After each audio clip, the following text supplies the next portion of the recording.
A very good evening. A warm welcome to Dan Really Likes Wine, presented by Pick n Pay. Welcome to another week of drinking and celebrating South African wine. And welcome today to a rather special evening for a group of people who are such an important heartbeat of the South African wine industry. We celebrate this Monday evening sommeliers, and in particular the South African Sommelier Association, who I suspect are just people who really like drinking wine, and as a result have found an extraordinarily good way of turning that into a job at which collectively they are extraordinarily good. And I have 5 of them on this evening, the guys who are heading up the South African Sommeliers Association, and much of the great work they do, and work that is having a real impact on the hospitality industry and is going to have even more. They've got some really exciting stuff up and running. And tonight, in between a glass or 2 of wine, we'll find out a bit more about where they are, what they're doing, and how we are able to support it. We'll come to all of that in just a moment. It is an important week. A little later on this week, Thursday to be precise, with our live show, we'll be celebrating International Chardonnay Day. You should be bathing in the stuff. And amongst others, Christian from Wayve will be joining us. Gwen Murray from Haute Espoir will be dropping in. And the great Kevin Grant from Ataraxia. We're also going to give you a special guest from the Robertson Valley as we look at Chardonnay from some different corners of South Africa. So between now and Thursday, make sure you have some Chardonnay ready to go. Get down to your local Pick n Pay stock up. And if you're one of those people who, I will not drink Chardonnay, it tastes like a large plank of wood. Well, there's so much Chardonnay that is either far more elegant in its use of wood, or it's just tossed wood straight out the window. Think of the Glenwood unwooded Chardonnay as a terrific example. Perhaps it's time to revisit those Chardonnay prejudices if they exist. We'll look at those in detail on Thursday. We'll meet our sommeliers properly in just a moment. First of all, though, here's some news from the world of wine.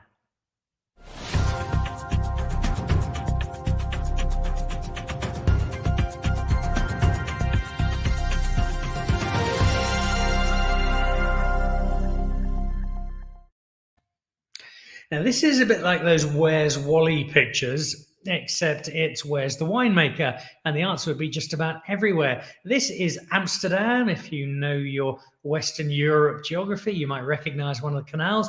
And that is a pile of South Africans who invaded Amsterdam for a wine festival.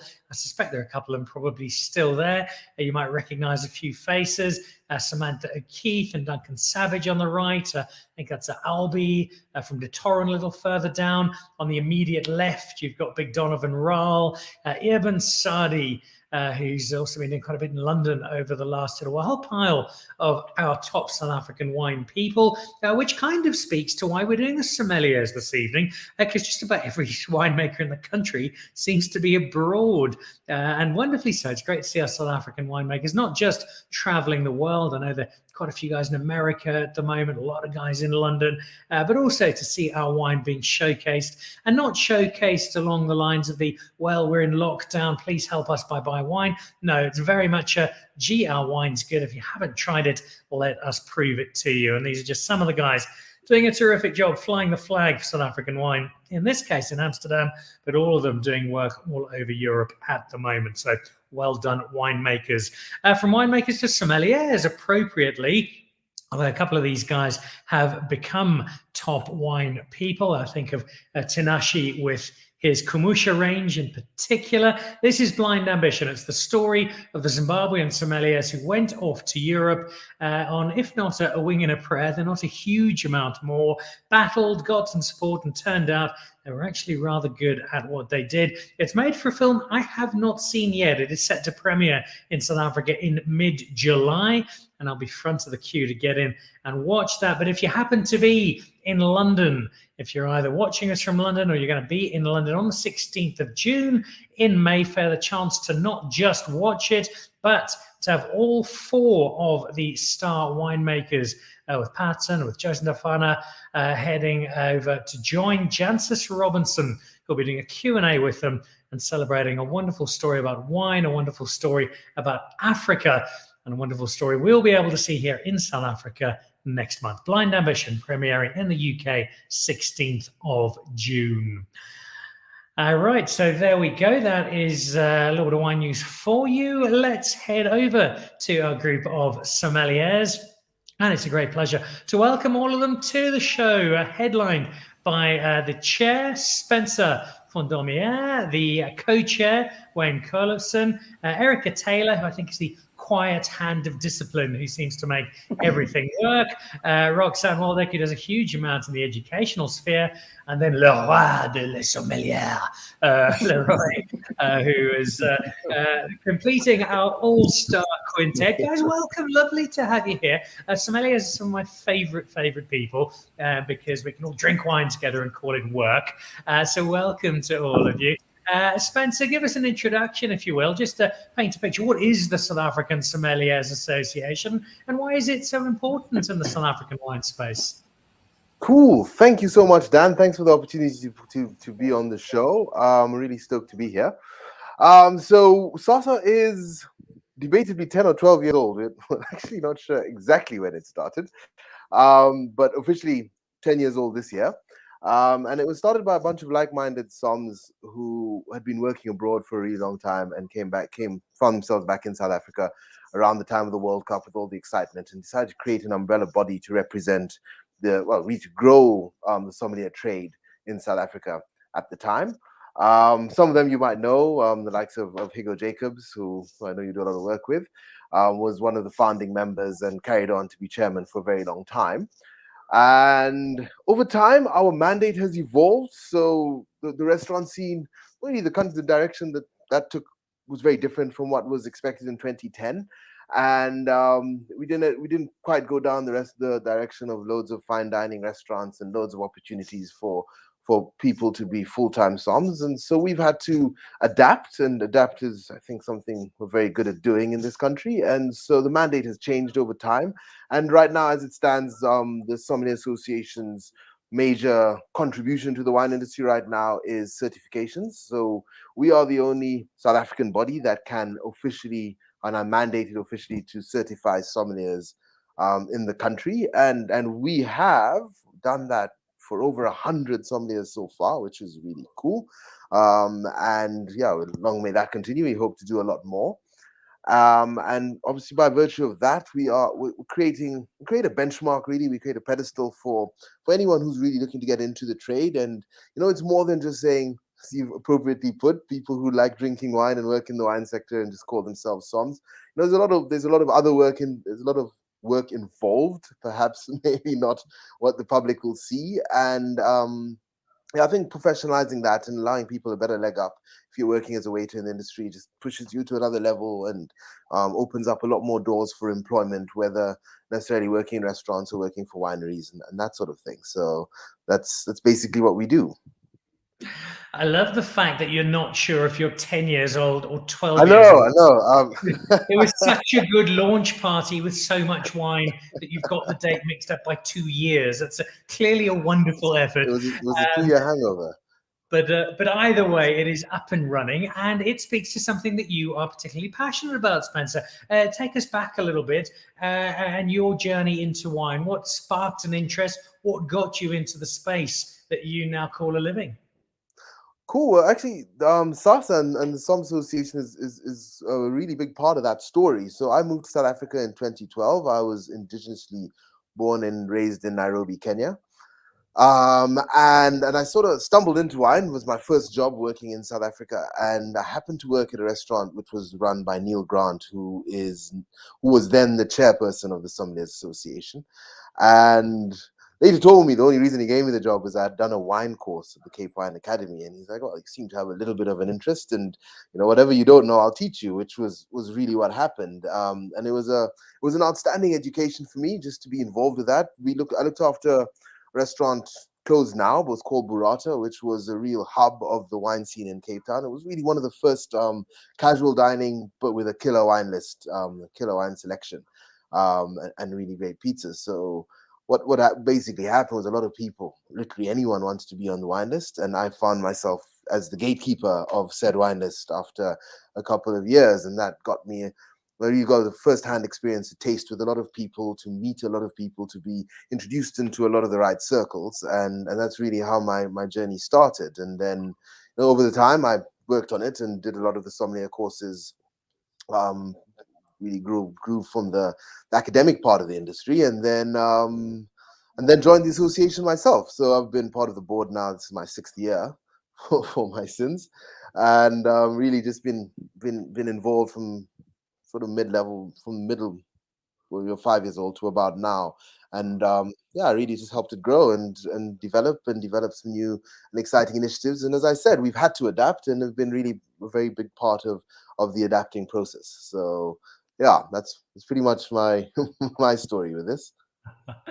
I once went out for a quiet night with some wine with some Kenyans. I don't think I remember the following week, so I shall put a hold on a quiet night out with you, Spencer. I've had plenty of wine with Wayve, your co-chair, who will come to you in a second. Erica, I'm fascinated to know about your role and how you control things, because I've seen a lot of stuff, the work that you're doing with training sommeliers. But I'd also like to know your story, because it's also one that speaks to a great passion for wine. And how did you fall into this particular space?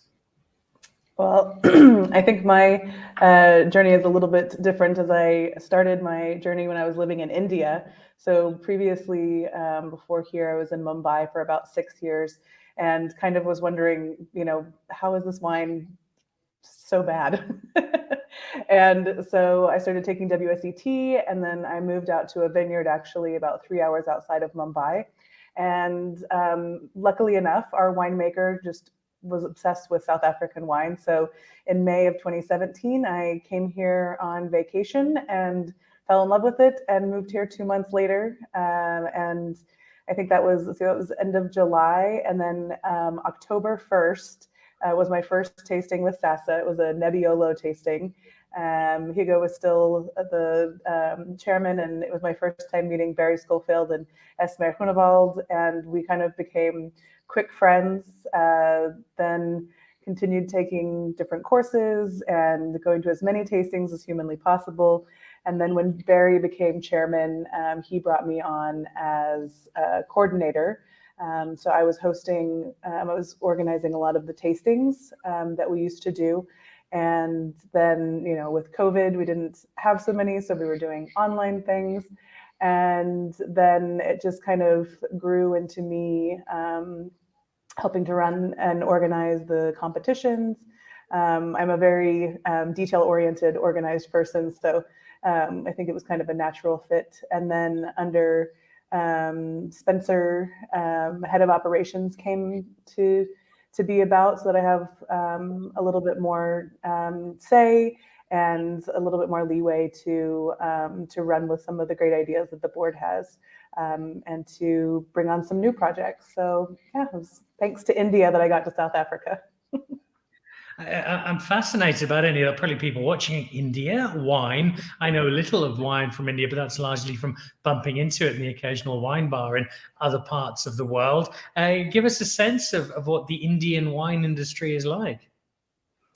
So yeah, most people are actually surprised that India does have wine, but there's about 40 plus wine farms in the whole country.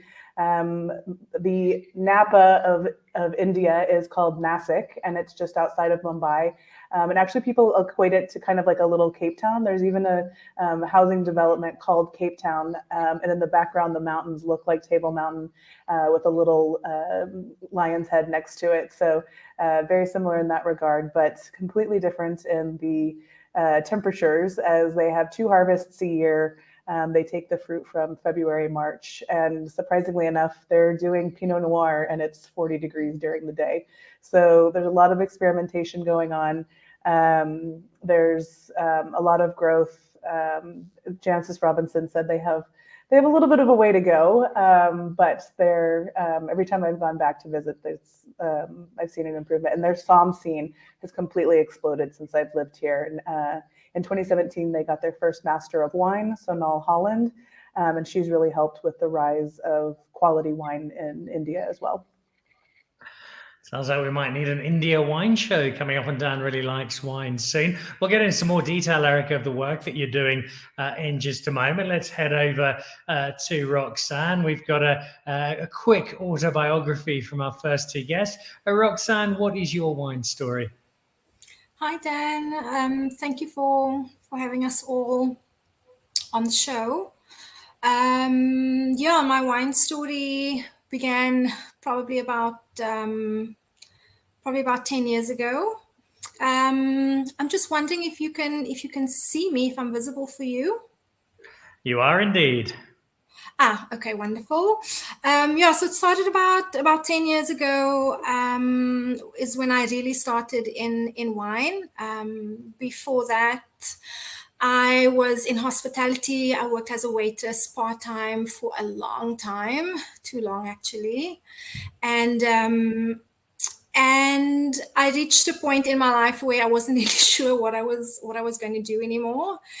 And I thought long and hard about it. And after about 2 years, I decided that I wanted to take everything that I knew about hospitality further.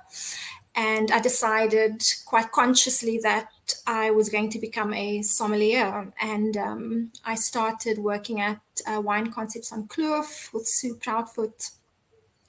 And I was with her for a year, learned as much as I could from her. And Tawanda Marumwe, who also used to work there at the time, we tasted anything from 4 wines to 16 wines every day for a year. And after that, I got the opportunity to work at a wonderful wine estate in Stellenbosch, spent some time there. I was there for about 2 years. And then moved over to the Seychelles, spent a few months there doing some work on one of the smaller islands. And then an opportunity came up with the Sommeliers Academy to train some of the young people in the winelands, as far as Uppington as well. And I realized through that experience that teaching is really what blows my hair back. And here we are. I love the chord it strikes with me. My life in hospitality many years ago also started working as a waiter, and I think it gives you a great sense of how to interact with people, and especially when you're telling them stories about wine. The education part comes through very strongly. Was there something particular about wine itself, though, that really made you fall in love with it, that really caught your imagination? Yeah, it was that wine it's so complex. There's so many layers. And then apart from the sensory experience of wine, there's the layers of the wine story, the wine history, the region the wine comes from, the way that the wine evolves. And so all of these different layers to a wine, I liken to the layers of life. The stages that you go through in your life, things that come, things that go, things that evolve, things that fade away. I liked that connection. And so wine always became something that I could talk about experientially, not just as a liquid in a bottle, but also as part of a story linking to a life experience. I think there are probably a few nodding heads from everybody else who's joining us this evening on the show. That love of wine unites us all, as it always does on Dan Really Likes Wine. In the case of Roxanne, it translates into the education we're going to talk about in a second, because there's such a cool new part to what the Sommeliers Association is doing. Before that, let's go to the king, Leroy. We've got 3 wine stories so far. How did you stumble your way into this particular world? So my parents were quite keen on me drinking at a young age. Probably not the best thing, since I ended up working in the industry. But I actually had my first glass of wine when I was about 9 or 10 years old at a restaurant called Balthazar. That was at the waterfront way back in the day. And it was a glass of Vinda Constance for dessert. My parents kind of spoiled us. And I think from the moment I smelled that, I was kind of hooked. And then I went on to study botany and geology at Potchefstroom and got a good luck gig at working at the Rupert's farm over holidays, just for some extra student money. And after that, but just before I wrote my final exam, I got a call from the manager that was at Anthony Rupert. And when he called me, he said, we have a job possibility for you at Balthazar at the waterfront. About, 16, 17 years later. which was quite awesome. So I actually worked at the place where I fell in love with wine. Unfortunately, with lockdown closed down, and now I'm at a restaurant in Kloof Street called Alga, and I think that's kind of sharpened everything up again for me. But yeah, I think since that first sip of Constance, how can you do anything else but wine? There's an example of really bad parenting, not because you shouldn't be introducing in a responsible manner your children to wine, possibly not at the age of 9 or 10, but not Van der Constance. Your bill as parents is going to be astronomical. You've set a terrible example there, Leroy's parents, but one that vested you with a love of wine and the journey into wine. Was it never a question? Was it always going to be the path you felt you were going to take?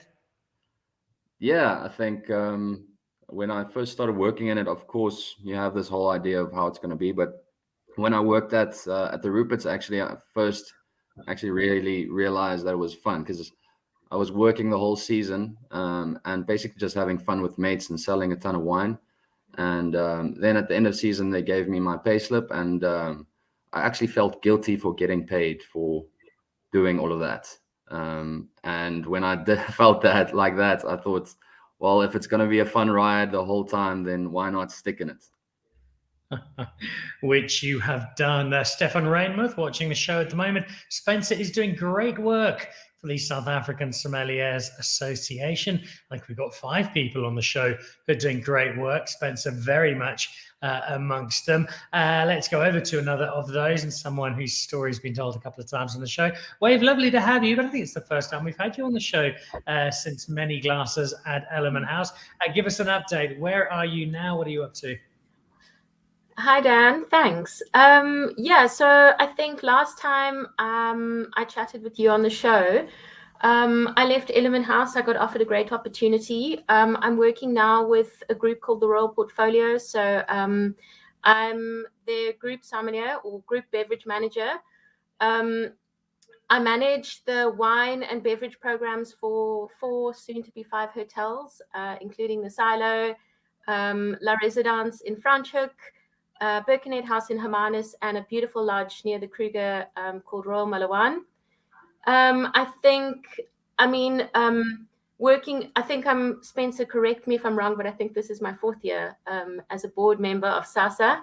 And I think for me, it has a direct effect. I think the exams that we run and the education mandate of SASA to the people working in hospitality in South Africa. And I think when you are working with so many staff at so many properties, being able to see the difference that SASA is making in the industry is really awesome, because often people who are involved with SASA and involved with the exams don't necessarily see what's going on in the industry further than the exams. I suppose they do, but I'm lucky because I get to benefit every day from what SASA is doing for the industry. Yeah, thanks. You also touch on one of the really cool parts of being a sommelier, albeit a successful one. Spencer's mentioned it a little, and so too has Roxanne, and that's this element of travel. I think when I first met you at Element House, you were a recent arrival from the test kitchen. Before then, you'd been swanning about in the Maldives, and you'd been in Europe as well. There's certainly a lot more hard work than it might seem, but it is a space as a sommelier that offers you the chance to see some really cool parts of the world if you are interested in taking that direction. 100%. I mean, I started off my career as an intern in London and spent an extra 2 years or further 2 years working at a beautiful Michelin star restaurant in London called Chez Bruce. Came back to South Africa. I've had the opportunity to work in Cape Town and in Franschhoek. And then, as you mentioned, at a resort called Cheval Blanc in the Maldives. And not only that, but in 2012, I won a sommelier competition called the Bollinger Exceptional Wine Service Award, and they sponsored a trip to France. So not only have I been able to travel for work, but there's lots of benefits, I think, to being a sommelier as well, in that I got to visit amazing regions in France and around the world. Yeah. If you're watching this and that has not yet whetted your appetite to toss in whatever day job you're lumbered with and decide to try and make it as a sommelier, I'm not sure what will. Spencer, for those people who maybe not themselves, but they've got friends, they've got family, they've got kids who they're trying to think, what on earth am I going to do with this teenager? The world of sommelier has opened up a bit more in South Africa because your range of qualifications now has an introductory space for a fairly recent edition. Tell us about this first step onto the ladder of the hospitality world that you're now entering, and why it's so important, you feel, for South Africa. 100%. Thanks, Dan. Actually, I need to talk about that with the full spectrum in mind, and really starting with the end and going with the beginning. The story Wayve tells is brilliant, which is about travel and opportunity and all of those things. And as a board, we sat down beginning of last year and tried to figure out what we were going to do with this education space, because we found ourselves, and I used the word adapt earlier because it's really important that we found ourselves with a very large focus on certifying sommeliers at a very high level, which was a cool thing to do, except there weren't too many places for them to work. And truth be told, there are not that many opportunities in the South African landscape at the moment to have fully fledged 100% sommeliers working on the floor and only doing that. So we were putting people into the market, but not really having job opportunities for them as such. And they're like, well, that's probably not the right way to go. So we changed the focus slightly, and we've divided our qualifications almost in half now. So we have what we introduce new qualification, the introductory sommelier qualification, which I'll quickly talk about. And then we have the junior sommelier qualification, which is both very South African in emphasis, and very much about the South African wine scene and having that South African knowledge.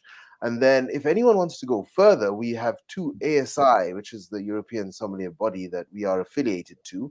So we have 2 courses that they endorse and they actually organize, and those are international sommelier qualifications. So anyone with those can go as far. If they want to have the opportunity, like Wayve, to travel and work abroad, they have a qualification that they can get right here that can open the doors for them to work anywhere in the world, which is pretty amazing.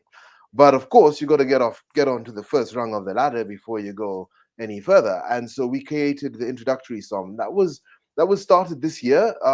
First one was run in March this year, and a lot of hard work done by a lot of people in this conversation. Wayve, Roxan, Erica, all part of the education committee, and we put together something that we thought was very useful in a South African context, which is one where you got a lot of people who may not necessarily have done the courses, may not have had the privilege or been able to afford to do the courses or study, but they found themselves working as waiters, working in those positions. So they have the knowledge, they've just never been able to formalize it. And so we've created this qualification that anyone can walk in and do. We run the exam once a month, no pre-qualifications. If you feel you have the knowledge, you'll be able to answer questions and do some basic service tasks. Then boom, sit and we examine you and off you go. So that's it. I think of it as the widest base of the pyramid. It's where our need is felt is needed the most. And I see that if we do this really well and we get lots of people to come through and do it, then we do a service not just to the sommelier trade, but to the general wine industry in total. I think if we're able to get people working as waiters to be more knowledgeable about wine, to be serving wine better, and it's little things, serving wine in the right glasses, serving wines at the right temperatures, knowing the difference between Stellenbosch and Hemelanada, and really being a positive push from that direction, then would hopefully influence the restaurants to now not be listing your everyday common easy to find supermarket wines on the wine list, but something more interesting, which is uplifting for the industry as a whole, and then uplifting for the restaurant trade in that if you're providing a better standard of service, you're going to be able to attract a better clientele. Clientele will want to go there not just for the food, but for the wine as well, to interact with a really cool som who told them about this really cool wine that they never tasted before and all of that. And generally uplifting. So I think I'm really excited about this. I think it's going to really adds value and really places us where we need to be as an organization. Roxanne, you have already spoken with such passion about the education component. What sort of impact have you already seen this have? What sort of impact do you think it's going to have on young South Africans for whom hospitality might be an interest, but perhaps was a space they didn't really have a foot in the door for until now? Yeah, Dan, that's a good question. The hospitality industry to a lot of young South Africans, and not just young South Africans, but others who are from our neighboring countries who are here, who are wanting also to get into the industry. It's tough. And especially in the South African wine space, there's a few hoops to jump through. There's a few hurdles here and there. And this introductory sommelier course is a very good platform for anybody who is curious and uncertain, but hopeful, and who can see themselves in an industry that would help them to have the opportunities to live the lives that they desire. And my observations from this introductory course is that it helps young people, whether from South Africa or our neighbors, it helps them to see the industry in a different light. The introductory sommelier course is also, it's a lot more inclusive, and at the level that the material is being offered, it's a very easy but also challenging in a certain way. But for the most part, it's very easy to step onto. And I've seen a lot of positive changes, a lot of confidence, and also a lot of will, So this is step one. What's next? What do I need to do next? What are the next courses? And it's really inspiring to see this kind of drive to want to grow in the industry from the grassroots level up. It's great. You've talked me into it. I want to come and do this course now and improve my wine knowledge. The fact that anybody can do it, I think, is a really cool incentive to people who've just got a general interest in wine and the greater hospitality industry. But it is such an important step forward in a country where there are so many people without work. I think I saw a photo you posted, Erica, not that long ago up in Johannesburg, working with one of the first waves of these new graduates. What was that experience like? What sort of impact have you seen the course having on young South Africans? Well, it was it was almost Joburg. It was Wellington, actually. But it was it was my first kind of time actually really teaching, and seeing these students just get so excited, and I got to see them on their first couple of days, dipping their toes into the water, and just seeing their excitement, and then putting them in group activities where they get to they would just get so excited. I mean, these are 25 to 20 to 30-year-olds, and just to see that initial spark. I wish I could have seen that in so many of my other friends that are in wine from the beginning. So it's a really special experience, and to see how much it can really open up their lives, from even just getting an assistant at a tasting room or any restaurant that serves wine.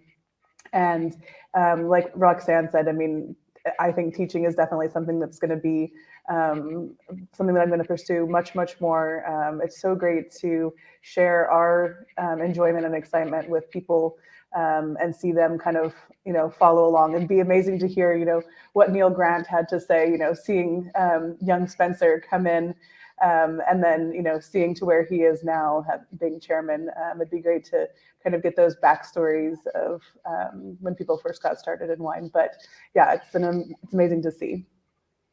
Handing over the wine baton education. Wayve, you'll remember, I'm sure, because it's not that long ago, when you were in a similar space, just finding your feet and intern in London and learning the ropes.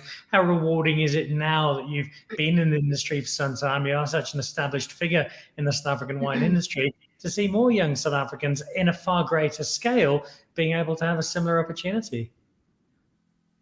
Yeah, I think for me, it's really inspiring. I'm not that young actually, and I've been in the industry for quite a few years, but I'm not going to be in this role forever, just like nobody stays in the same position or at the same place forever. So it's about evolution, and it's so nice to be able to watch young hospitality people, or just young people from the industry, become really inspired. And I've had the opportunity to mentor young junior sort of wine enthusiasts and take them through the stages of being a wine steward, a junior sommelier. And I think that's a really important part of our job as well, not just as a sommelier in the industry, but with SASA. I think the introductory course that we've been chatting about, it offers a bridge from someone who is keen to learn about wine to get to that level 1 stage, where it can be really intimidating because there's so much to learn. And so I think once people get that qualification of the intro certification, it gives them the confidence and the motivation to go further. And I think the further you go, even if it's just in small steps, it motivates you to go further. And I think that's also been my journey as well. Besides the fact that it does take a lot of dedication, a lot of passion, and of course long hours and hard work, but I see this as a really awesome gateway to getting into the wine service and the wine industry. And it's an industry that I think we're starting to appreciate the impact and value of at more and more restaurants. The sommelier is no longer the preserve of the 5-star Michelin awarded white tablecloth restaurant. We're still a little way away from an official sommelier at Nando's, although I'm working very hard on the team to get one in there. But we're seeing more and more sommeliers, which I think is so important. Leroy, from a position of somebody's in a restaurant at the moment, the argument to be made to the skeptic for the sommelier at the restaurant: why is what you do in a restaurant so important? How does it enhance the experience so much of somebody who's coming along for a meal? Well, I like to always compare it to a doctor, if I may be so bold, just because I get the same feeling when someone pulls out Vivino to check the wine's quality as a doctor would if you Google your symptoms. I think just getting down to what you actually really enjoy. As a sommelier in a restaurant, you understand how the dish was prepared, how everything was made. You've worked with a lot of different palates, a lot of different people, and it is literally your job to go look for the best possible wines for every possible palate, to kind of pinpoint that specific one. I think just enhances the whole experience to a whole different level. You can almost compare it to any industry that you specialize in. Why would you hire a events planner? Why would you get a marketing person? Anything where you specialize in, it just makes it so much better. Not that you couldn't do it on your own, but you probably couldn't do it on your own as well as someone that kind of specializes in it, if I can put it that way. I think you've done a wonderful job of explaining. I would have been far more exuberant about my own success and impact. So a great deal of modesty there from a fine sommelier, but still encapsulating why this role is so important, especially in a country where we do take our food and wine seriously, and we have such wonderful food and wine to celebrate. Speaking of which, let's celebrate some wine. I gave a task via Spencer to each of the sommeliers, and that was to have a bottle of wine open. Now, it didn't have to be a 62 Mouton Rothschild. It just needed to be something that had a bit of a story or a bit of an impact or a bit of a relationship with whoever has opened it, and a bit of a story to it. So let's head over to Roxan to kick off. Roxan, as somebody who spends her life with wine, what are the wines that really get you going, and what have you decided to share this evening? You've actually caught me a little bit there. I'm busy with a few research projects, and I'm going to continue with that this evening. So I've gotten a bottle of the Graham-Beck Allure. It's a non-alcoholic Chardonnay and Pinot Noir blend. And yeah, it's not really of particular significance, except for me in this moment, because I do have some research that I need to get done.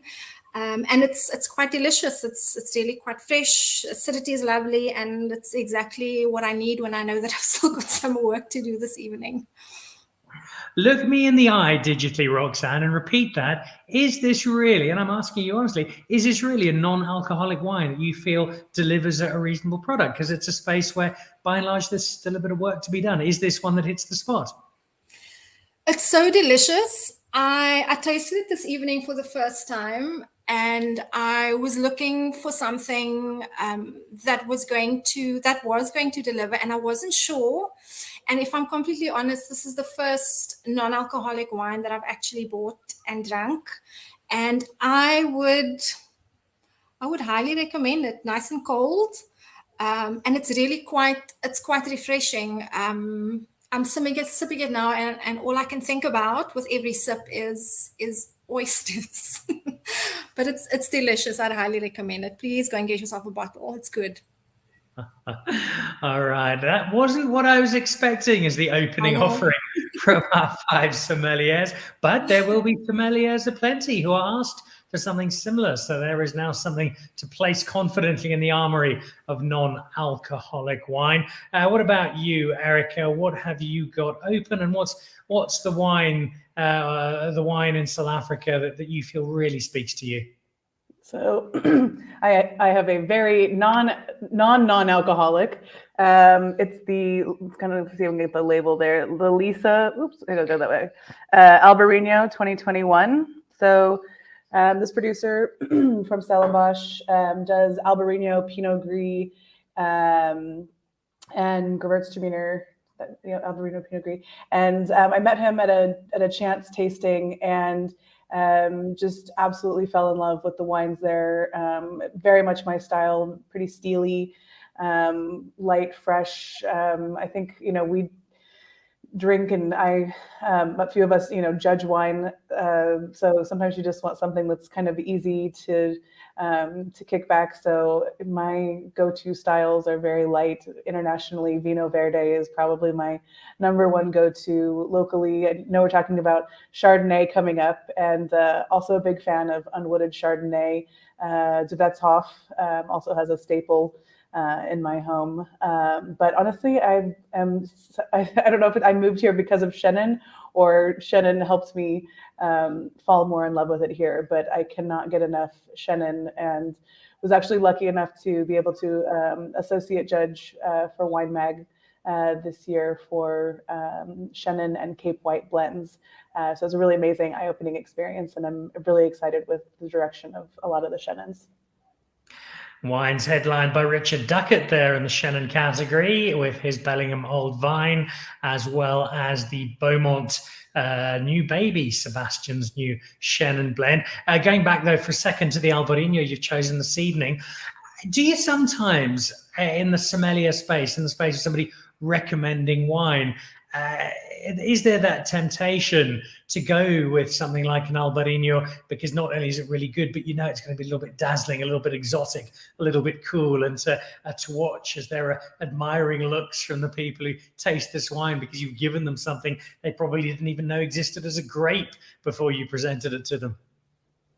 Yeah, definitely. I love showing people new wines, especially people that, that say, I only drink Sauvignon Blanc, or I only drink red, or I only drink this and that. I always like to try and show somebody a little bit of something different, especially the people that categorically say, I don't drink Chenin, or I don't drink this and that. I always want to kind of surprise people. But as with any recommendation, I think find the person that's, has similar taste to you, and you kind of trust their scores, or you trust their palate on what they're tasting. Okay, this person, gave this wine a 97 points, and this person gave it a 70 points, and I love this wine. So I think we're probably in the same bracket. So yeah, I try to get people to branch out, and if they're not willing to branch out, then I get them to explain what they like, and then try to sneak something in there on them. And usually they're always pleasantly surprised. Spreading the gospel of wine, and wonderfully so. From a little earlier on, Martin Lamprecht watching the show. Lekker Spence, what a champ. Maris has been a regular guest on the show, making wonderful wine at a fabulous price. I think it's a front for some criminal organization. He can't possibly make wine that good quite so cheaply, but we'll drink it while he does. And Charmaine Walters, one of our regular supporters. Ooh, sounds like Eric has the same wine palate as me. Definitely going to try, Lisa. I can tell you, Erica, Charmaine's palate is everything, because I've been to a wine tasting with her, but definitely add that, Lisa, to your list. Leroy, what have you got open today? And what's the wine, the style of wine, the part of the South African wine map that strikes a particular chord for you? I have the Olifantsberg Chenin Blanc, the 2019. I kind of think it hits all the boxes. It's old vine, got some good ratings, and it's just above the 120 mark, which is pretty amazing for all the scoring it's gotten. Yeah, Chenin Blanc's amazing. I mean, South Africa makes the best Chenin Blanc, and the Breda Kloof has been making some really cool stuff. So yeah. And in Elisma, you've got an extraordinarily gifted winemaker and wine farmer. I think she does everything at Olifantsberg and delivers it really well. As somebody in the restaurant world, the art of giving wine, is it something you find people who coming into restaurants are more amenable to? Are they seeking out the sommelier? Are they wanting your advice and wanting wine stories from you? Yeah, I would say it's it kind of depends. We always get a bit of the slack of the guy that wants to upsell you and get you the most expensive wine. But if you really look into most sommeliers, it's more about getting the optimal wine for that person. Because if you have the best wine for that person, you're sure they're going to come back. But I have found it's kind of growing steadily, slowly but steadily. I think as SASA increases its work, and as more people get around to even knowing what a sommelier is in a restaurant, I think we can really get to a point where you can't have a restaurant without a sommelier. How does that work? It should be a legal requirement in my book. We're not quite there, but maybe not too far off. Wayve, I'm really interested to see what you've got, because you've given me some fascinating and sometimes quite obscure wine in the past, often stuff I think you've been trying to get rid of. And so you said, let me give it to Dan and claim it's something new and different. What have you got in your glass this evening? I don't think that's true at all. I always give you the best wines from the cellar. I've got something, and speaking of Chardonnay Day, I've got something, apologies, I had to draw the label on, but this is something I've been working on since 2021. It's an Elgin Chardonnay that I made. It is made with organic grapes from what was then Elgin Ridge, but is now Radfordale Organic. I just bought 1 ton of organic Chardonnay, pressed it, racked it into stainless steel tanks, let it settle, and then let it ferment and mature for 10 months. So it spent 10 months in 2nd and 4th fill oak. So no planks of wood in this glass of wine at all. It went through partial mallow. It's got really high, like fresh, high intensity, still a baby, so I think it needs like another year or so in the bottle. But yeah, I think showing a lot of like lemon blossom, lime blossom, racy acidity, starting to show beautiful like almond characters. And I think after that extra year in the bottle, it'll really develop into something quite special. So as soon as it's ready, I'll give you a bottle to taste. I cannot wait. That's properly exciting. And I can see from the look on your face how excited you are. Is this your first wine? And if so, why Chardonnay? Was that always going to be your choice? Yes, it's the first wine I've ever made. honestly, it was just like a project that I've been wanting to do. I think being a sommelier in the wine industry, it's really important to have a full understanding of wine. I think the whole cycle from vineyard to production to in the bottle to tasting the wine, serving the wine, and then eating it with food. I was never really I never thought about making a Chardonnay. I always thought maybe I'll make a Chenin, but there are a lot of better Chenins in South Africa and a lot of people making amazing Chenin. And for me, it was about making a wine as naturally as possible. So I wanted to make something. First of all, I love Elgin wines. I love Elgin Chardonnay. I love Elgin Pinot Noir. And I was quite strict. I only wanted to make a wine from organically farmed fruit. And there was only one farm in the area that was farming organically. And after some serious begging, probably like 2 or 3 approaches, they agreed to sell me a ton of Chardonnay. And that's kind of how it happened. So it was more like a journey than just a decision to make a Chardonnay. As soon as it is available for tasting, you will have it here on Dan Really Likes Wine. Untitled Chapter, agree with Leroy Chenin Blanc for the win. Loving this discussion. Glad to hear it. And thank you for joining us. And Grant Sauls watching on YouTube. Great lineup, Dan. Always good to hear from the Soms, even though they cost us a lot of money. That is rubbish, Grant. You cost yourself vast amounts of money, because I know how much you love South African wine. I also know you're one of South African wine's great supporters, and cheers to you for that. Let's head back to the chair as we wrap things up on this evening's show. Spencer, what is in the glass of the chairperson? This had better be the wine to knock everybody else's out of the park. Well, I mean, how do I follow up Wayve's wine? Really, that's a bit of a. But in my glass, actually, not too far away from where, interestingly, Wayve got her grapes from. I've got the Radfordale Freedom Pinot Noir 2020, and 2 reasons for this. Actually, one, it's incredibly smashable, and I like to think about wine. I think myself as a mood drinker more than food pairing or any of that stuff. Just really drink what you feel like drinking.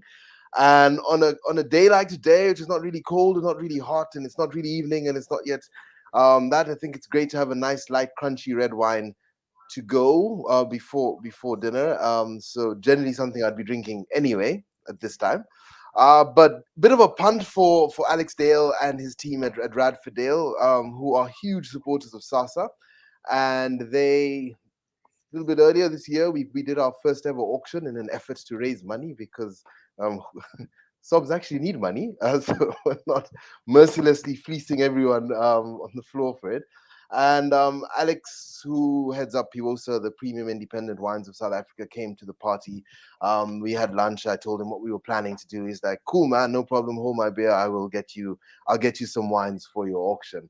And I thought he'd get us a couple of bottles, a few magnums here and there, and something like that. And about a week later, he came back to me with a list this long and about 450 premium wines from all of the full PIWOSA stable, and she's really incredible. And it's been stuff that we've been able to use the whole year for our exams, for our educational stuff. But we managed to sell the best of it off in our first ever auction and raised over 100K for it. So huge deal. So I thought I'd give him a bit of a punt, and just to thank you for him and his team for all that they've done.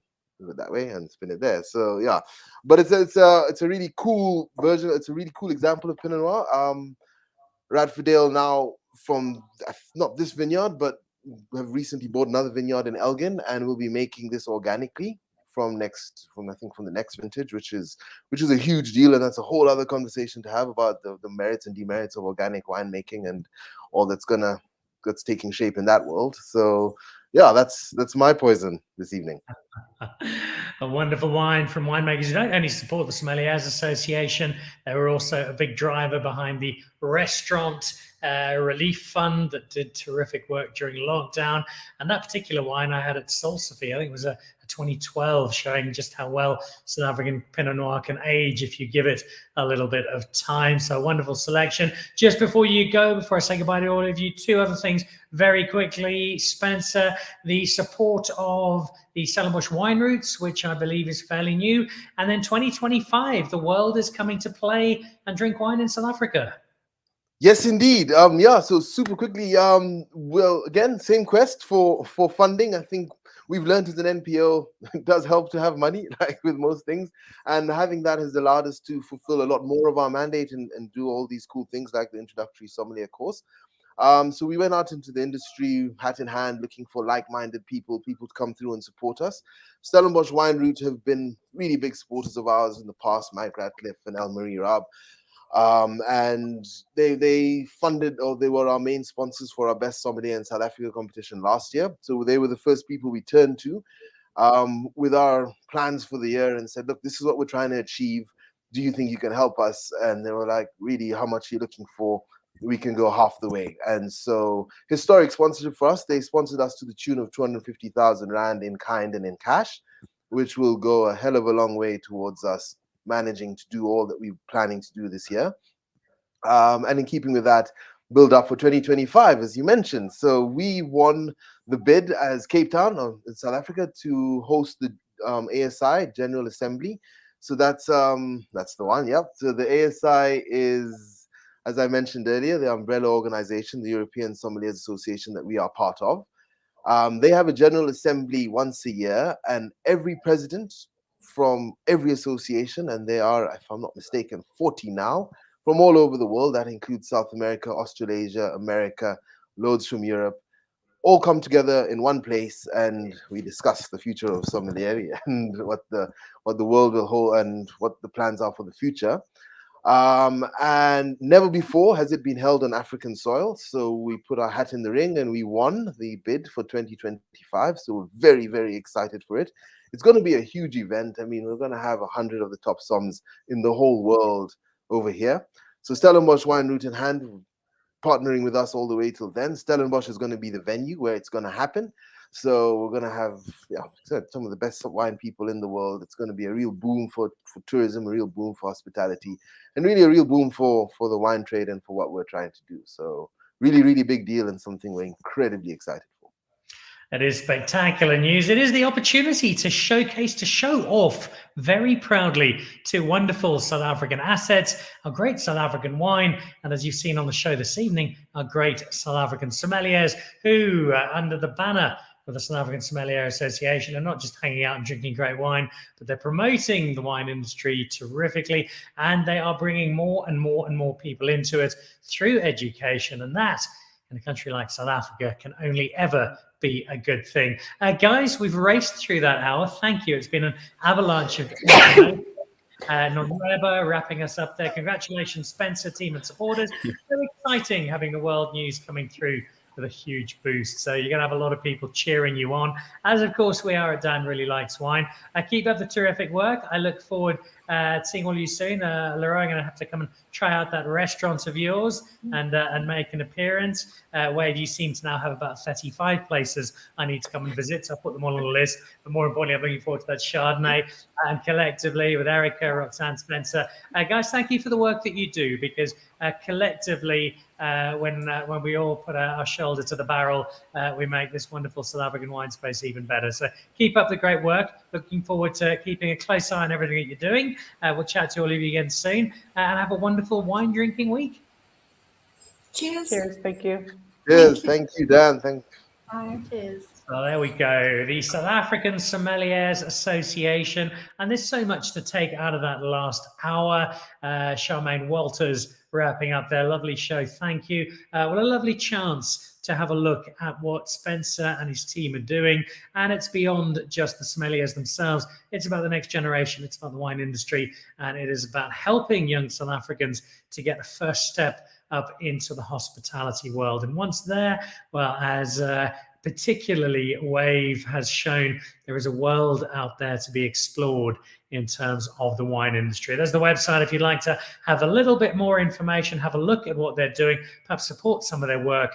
And when you're at your local restaurants, when you're going out for lunch and dinner, perhaps a good breakfast, make sure you ask for the sommelier, have a chat to them, find out. And one of the great things about sommeliers is they're always very excited to show you something that might not be on the wine list and give you an extra little boost for your afternoon or night out. That does it for today. Join us again on Thursday. It's World Chardonnay Day, where Kevin Grant from Ataraxia headlines a show that also includes Gwen Murray. She will be joining us from Haute Espoir, and Christian will be joining us from Uvamira. Plus, we'll be roping in a special guest from Robertson as we talk about Chardonnay and all that is good about it. And believe me, there is plenty. Thanks for joining us. Have a wonderful week. This is Dan Really Likes Wine, presented by Pick and Pay.